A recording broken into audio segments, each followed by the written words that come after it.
The Dalai Lama through Chinese eyes, a complex symphony of perceptions. What shapes our understanding of the world? Is it the narratives we are told, the traditions we inherit, or the experiences we live? Each individual's perspective is a complex interplay of these elements, influenced by the societal, cultural, and political environment they navigate. When it comes to the Dalai Lama, the perspectives of Chinese individuals form a particularly intricate tapestry, woven with threads of history, politics, culture, and personal belief. These threads are not uniform, they vary in texture, color, and strength, reflecting the diverse ways in which the Dalai Lama's identity and role are interpreted. For some, the Dalai Lama is viewed through the lens of historical contention, his position as a religious leader intertwined with a political figure in the eyes of Chinese governance. From this viewpoint, the narrative is shaped by state-driven discourses emphasizing sovereignty, territorial integrity, and the inseparability of Tibet from China. These official narratives, disseminated through education, media, and public discourse, play a crucial role in framing public opinion and shaping collective memory. They highlight moments of conflict, such as the 1959 Tibetan Uprising, as pivotal in the nation's struggle to maintain unity and stability. Culturally, the Dalai Lama is also a symbol of Tibetan Buddhism, a tradition deeply rooted in the spiritual life of the Tibetan Plateau. For many Han Chinese, however, Tibetan Buddhism may be perceived as distant or exotic, creating a cultural gap that complicates mutual understanding. At the same time, a growing number of Chinese individuals, particularly in urban areas, have shown interest in Tibetan Buddhism as a source of spiritual solace amidst the pressures of modern life. This dichotomy adds another layer to the tapestry, where admiration for the Dalai Lama as a spiritual teacher coexists uneasily with political narratives that portray him as a separatist. Personal beliefs further complicate the picture. Individual perspectives can be influenced by direct interactions with Tibetan communities, exposure to alternative viewpoints through travel or independent media, or personal engagement with Buddhist teachings.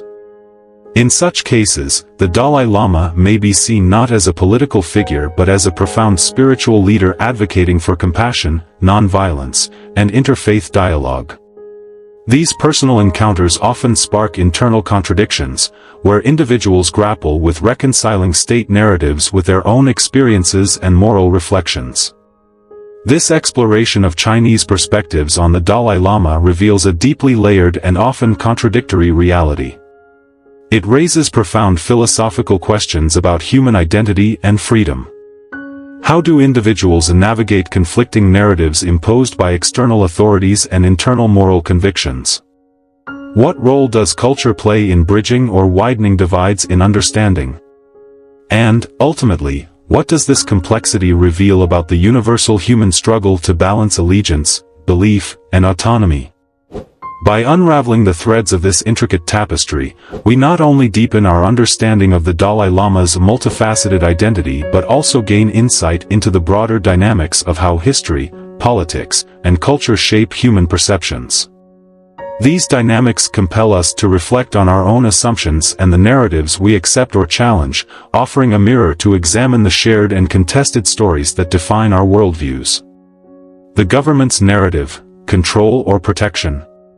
The Chinese government has long portrayed the Dalai Lama not as the serene spiritual leader revered globally but as a political dissident threatening China's territorial integrity.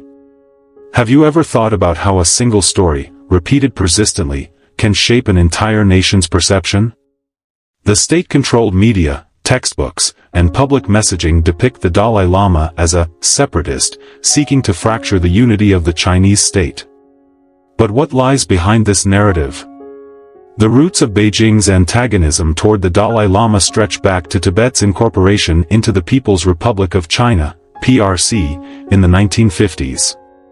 Tibet's cultural, religious, and political distinctiveness made it a unique challenge for the Chinese Communist Party, CCP, which sought to consolidate its control over vast and diverse territories. After the Dalai Lama fled to India following the 1959 Tibetan Uprising, he became a symbol of Tibetan identity and resistance. This dual role as a spiritual and political figure has made him a focal point for Beijing's efforts to assert control over Tibet. Shaping perceptions through repetition. Consider how narratives are constructed. State-controlled media in China employs a deliberate strategy to frame the Dalai Lama as an existential threat to national unity. From school curriculums to nightly news broadcasts, the message is consistent: the Dalai Lama is not a spiritual guide but a political agitator. This repetition creates a societal lens through which millions of citizens interpret his actions and statements. Such messaging raises an important question: does this framing stem from genuine security concerns, or is it a tool to suppress dissent and consolidate power under a singular national identity? The global stage and Beijing's warnings. In June 2024, the Chinese Foreign Ministry reiterated that any engagement between the Dalai Lama and international leaders would be deemed a separatist act unless he corrects his political views. This warning highlights how Beijing extends its narrative beyond domestic borders, exerting pressure on foreign governments and organizations to align with its position. The Dalai Lama, a spiritual figure advocating for compassion and non-violence, is thrust into a geopolitical battleground. What does it mean for a spiritual leader to be embroiled in political conflict?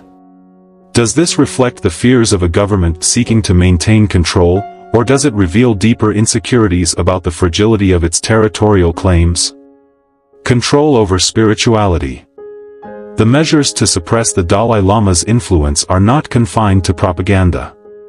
Beijing's efforts are sweeping and often intrusive, targeting the very core of Tibetan spiritual practices. His image is banned in Tibet, his speeches are censored, and his followers are placed under constant surveillance. Even sacred religious traditions are not spared. For instance, the recognition of reincarnated lamas, a deeply spiritual process in Tibetan Buddhism, has been appropriated by the state. Beijing asserts that only the government has the authority to validate such leaders, a move critics argue is an attempt to erode the Dalai Lama's influence and reframe Tibetan Buddhism under state control. Control or overreach? Such actions invite a fundamental question: is this an act of safeguarding national unity, or does it represent an overreach that silences the spiritual voice of a people?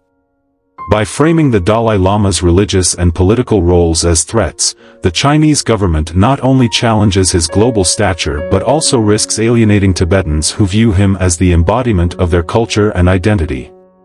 Is this narrative sustainable, or does it risk perpetuating the very divisions Beijing seeks to heal? Ultimately, the Chinese government's portrayal of the Dalai Lama raises profound questions about the balance between control and protection. Is the narrative crafted to protect territorial integrity, or is it a calculated strategy to suppress dissent and homogenize diverse identities? Perhaps the answer lies in understanding the power of stories, not just those told by governments, but also those that resonate in the hearts of people. Tibetan reverence, a silent defiance. For Tibetans, the Dalai Lama is more than a leader, he is a living embodiment of their spiritual and cultural identity. His teachings of compassion, nonviolence, and resilience strike a chord with those yearning for a voice in an increasingly homogenized world. Imagine the quiet strength it takes to hold on to your beliefs when even a photograph of your spiritual guide is considered a crime. The Dalai Lama's philosophy, often referred to as the middle way approach, seeks genuine autonomy for Tibet within the framework of the PRC. It is a vision of reconciliation rather than separation, a bridge between two worlds. Yet, within Tibet, this vision faces relentless suppression. Monasteries are under constant surveillance, and any display of allegiance to the Dalai Lama invites severe consequences. How does one sustain faith and hope in such an environment? Despite this, the spirit of Tibetan Buddhism endures. The Dalai Lama himself has said, "Compassion is not a sign of weakness, it is a sign of strength." Perhaps it is this strength that sustains the Tibetan people, allowing them to carry their faith in their hearts even when it cannot be openly expressed. To understand the depth of Tibetan reverence for the Dalai Lama, one must delve into the enduring power of his teachings. For many, his message is not just a spiritual doctrine but a lifeline in a turbulent sea of oppression. The Dalai Lama's emphasis on universal responsibility, the idea that every individual has a role in fostering peace and harmony, resonates deeply with a community striving to preserve its heritage against overwhelming odds. This universal responsibility is not just a concept, it becomes a quiet act of defiance for Tibetans, a way of asserting their identity and humanity in the face of dehumanization. The physical and psychological toll of suppression is immense, yet Tibetan resilience manifests in subtle but profound ways. Rituals are performed in secrecy, prayers whispered in hushed tones, and Buddhist scriptures memorized to safeguard their essence against erasure. Every clandestine act of faith becomes a statement, a testament to the unyielding spirit of a people who refuse to let their beliefs be extinguished.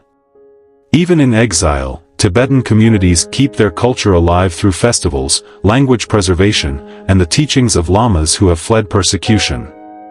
The diaspora's commitment to passing down their traditions ensures that the next generation remains rooted in their identity, regardless of where they reside. This commitment is a beacon of hope, a reminder that the Tibetan spirit is not confined by borders or silenced by oppression. Moreover, the Dalai Lama's global presence amplifies the Tibetan cause, turning their struggle into a universal story of resilience. His ability to inspire millions across the world has created a network of allies who advocate for Tibetan rights. While the Tibetan people face daily challenges, they draw strength from knowing their plight is recognized and supported beyond their borders. The Dalai Lama's unwavering commitment to nonviolence and dialogue serves as a powerful counternarrative to the forces seeking to suppress his people. In this silent defiance, the Tibetan people demonstrate that reverence is not merely an act of worship but a profound expression of resistance. Through their enduring faith and unwavering resilience, they embody the essence of the Dalai Lama's teachings, that compassion and strength can prevail even in the darkest of times. Generational divides, a window to change.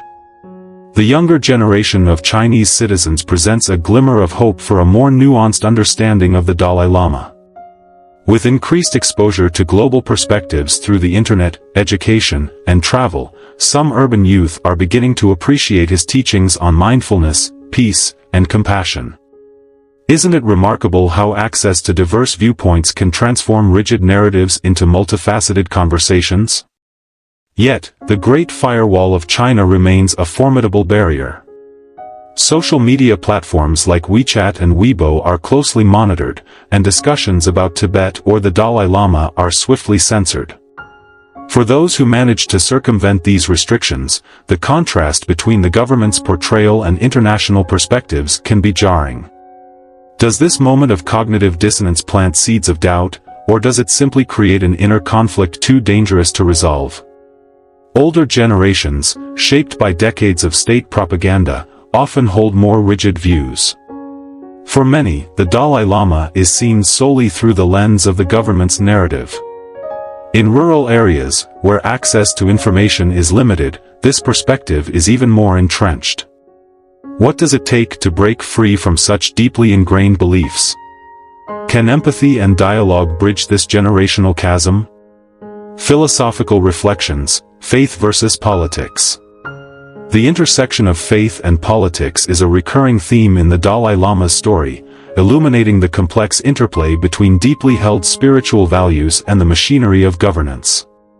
The Chinese government's policy of Sinicization aims to align religious practices with socialist values, presenting a profound philosophical dilemma. Can spirituality, inherently personal and often transcendent, be molded to fit the confines of political ideologies, or does it inherently resist such boundaries?